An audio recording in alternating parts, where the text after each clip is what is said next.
Welcome back. Time to talk some NBA, because if it's a Wednesday on SportsWrap, that's what we do.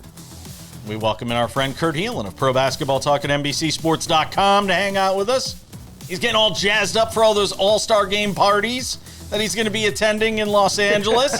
Yeah, party hard. I got to admit, I was sitting there thinking to myself today, man, why didn't I try to go to L.A. for all the All-Star Game festive? It's a 4-hour drive from where I am. I do that drive all the time to Palm Springs.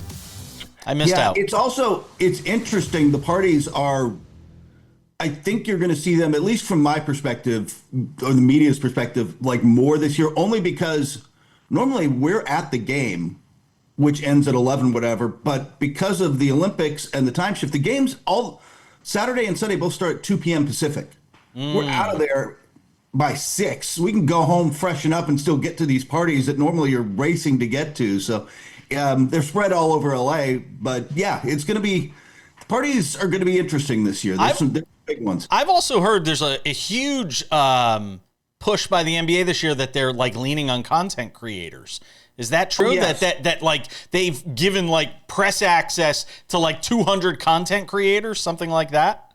It is exactly that. It is 200 online content creators who are getting special access and media access and stuff. That should be an experience. There's my boomer head shake. It's my boomer head shake. Let's just say within the NBA media room last night now this wasn't at Intuit, it was at the Laker game, but there was some concern about how that might affect the rest of us trying to do our jobs, but we'll see. Give me a thought. I know, Sam, you look like you're just dying to ask a question. My God, go already. I can see it in your face. This is what I mentioned to you in the green room, Kurt, that I was a little confused about something and going to save it for the second segment, but the cat's out of the bag, so I have to address it now. Can you please explain this All-Star Game format to me? It feels like it's been changed. I don't really understand it. Now there's a round robin going on, 2 USA teams. What is going on with this All-Star Game? How is it all going to work? Yeah, it's the second year of the round robin concept, because just playing a straight up game the guys weren't interested in. Look, they're trying to find, and they maybe stumbled on it for at least a little bit with this. They've been trying to find a way to get guys to play hard and care. What they've gone with is the USA versus international idea, USA versus the world. The problem with that is you can put together, especially the starting five for the world is, great. And, they lost Doncic. They've lost SGA. They might Doncic, SGA, and, Doncic will probably play, actually. SGA is out. We'll see about Giannis. But the point being, once you got about 8, it was kind of thin on the world side. So what they decided to do was put together 3 teams that will play each other. And just like you said, everybody plays everybody in kind of a round robin. And then the championship game is the top 2 of them. It's short 12-minute, 1-quarter games.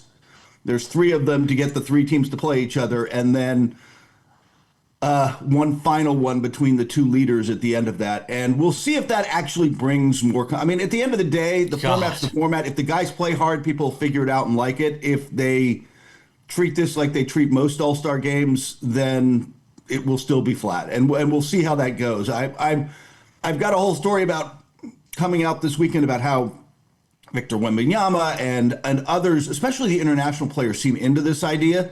Again, we'll see if that really motivates the U.S. or anybody, at 2:00 in the afternoon on Sunday. Yeah, look, if they're playing, if the world guys play hard, it might infuse some life into it, and the American teams and players are like, oh, we better play or we're going to get embarrassed. Yeah, I think the national pride thing. Look, it works really well with 4 nations and hockey, and I think they're hoping just to catch a little of that magic. It's not going to be the same, but if they can get the guys to just play hard enough, it's not going to look like Game 7 of the finals. Nobody expects it to. But if you can get guys to just play hard enough and care enough and play a little defense that it makes it real basketball, then we got something. All right, fair enough. I'll buy that for $1. I want to get your thoughts on what we saw last night, this Lakers game, which wasn't much of a game, where you basically had the Lakers play basically their G League team against one of the best teams in the league. What was the feeling like? I want to get your thoughts on what the feeling was like around the. Did you get the sense fans were kind of pissed off that there was almost this? Really, we've got to watch this for 3 quarters or 4 quarters or however long Lakers fans stay at games these days. That they actually, could you feel the anxiety in the arena, or was it, hey, maybe Wemby will go off for 70 and I'll see something special anyway? Yeah, there was a resignation that this was going to be ugly, and it was from the start. I mean, Wemby had 25 in the first quarter and did whatever he wanted, and this game was it was literally garbage time by halftime. You knew this game was over, unless we got the Drew Timme-led comeback, which seemed unlikely.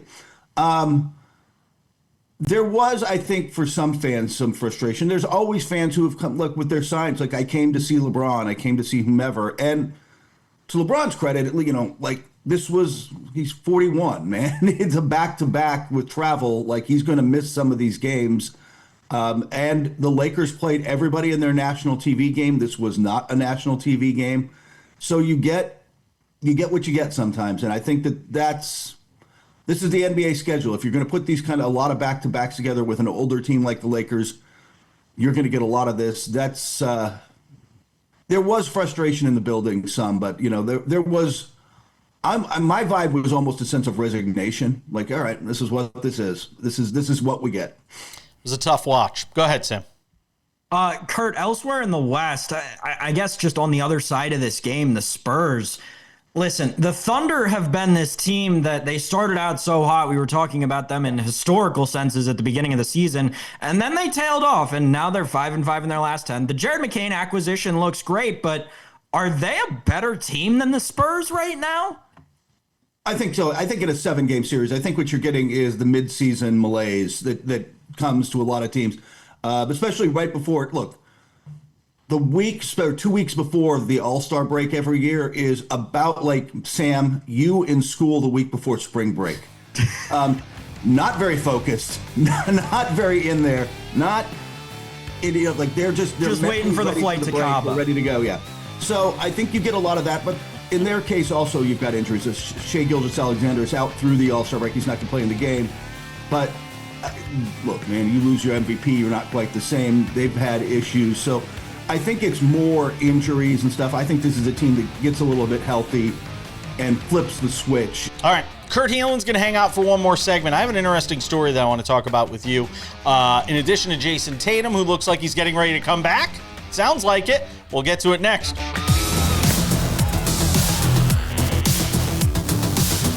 Thanks for being with us. Halfway home on this Wednesday edition of SportsWrap. Kurt Helin joins us. Pro basketball talk at NBCSports.com.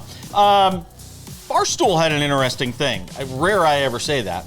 About an investment group, a group of people with money trying to get Mark Cuban to buy back the Mavericks. And the idea behind it is that it doesn't look like sports betting's coming to Texas anytime soon, and that the Adelsons might just want to cut their losses and say, we're getting out from this and sell it back to Mark Cuban. Is there anything to this?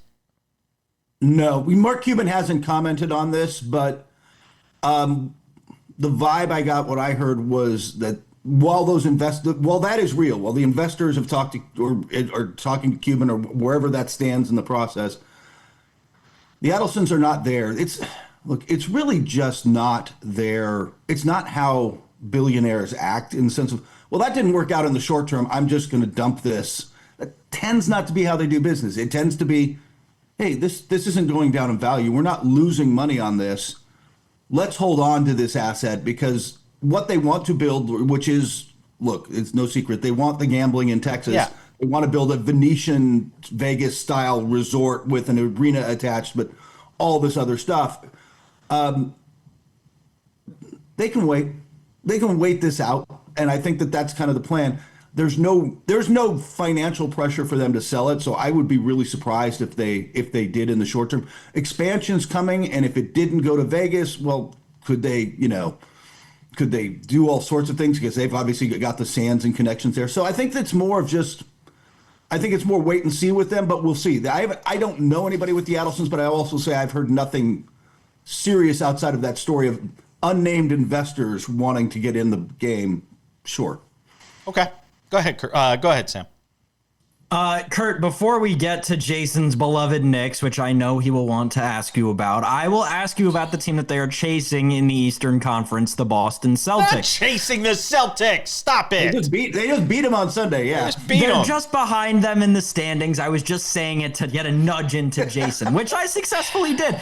Listen, though, the Celtics are 7-3 over their last 10 games. Like, they're not in. I know they just lost to the Knicks, and I know Knicks fans are very quick to point that out to the Celtics. However, this is not a team that I think anyone would consider in dire straits right now. Jason Tatum, however, is running fives with the G League team, however many months removed from shredding his Achilles. How do you feel about the vibe around the Boston Celtics right now? Well, they played it down, and he's kind of like, hey, they've played well. Do I want to come in and mess with the chemistry and all that? It's Jason Tatum, man. Like, your team is better with him on it. And it's one thing to be working out and getting close, but like you said, going down to the G League and running with 5-man groups there, because NBA teams don't practice. I mean, it's just, I think we've talked about it here, but it's a little known fact. During the season, there are a handful of practices. You don't get those kind of runs. Your fives are the guys who don't play and assistant coaches and a couple of ball boys, right? So this was like a real practice, but you don't do that unless you're kind of serious.